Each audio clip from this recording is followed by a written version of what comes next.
আমার ইসমাইয়াদের সন্ধ্যার নাস্তা।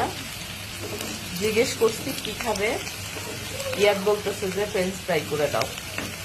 সেজন্য আজকে সন্ধ্যার নাস্তা ইসমাইয়াদের ফ্রেঞ্চ ফ্রাই। আমাদের ফ্রেঞ্চ ফ্রাই রেডি হয়ে গেছে। এই যে দুইজনের জন্য দুইটা প্লেট আলাদা আলাদা করে দিয়ে দিছি। এখন হলো ওনাদের খাওয়ার পালা। প্রতিদিন সন্ধ্যায় এরকম স্ন্যাক্স কিছু না কিছু ওদেরকে তৈরি করে দিতে হয়। মাঝে মধ্যে আমার মাথায় থাকে না যে কি দিব।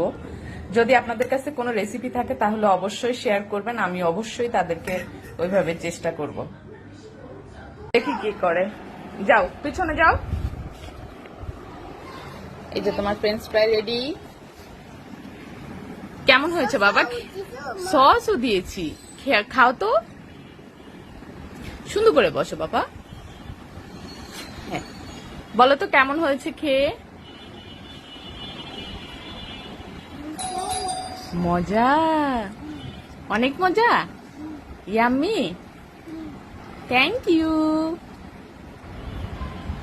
মাটা দিচ্ছি নাও। আম্মু খেয়ে বলো তো কেমন হয়েছে?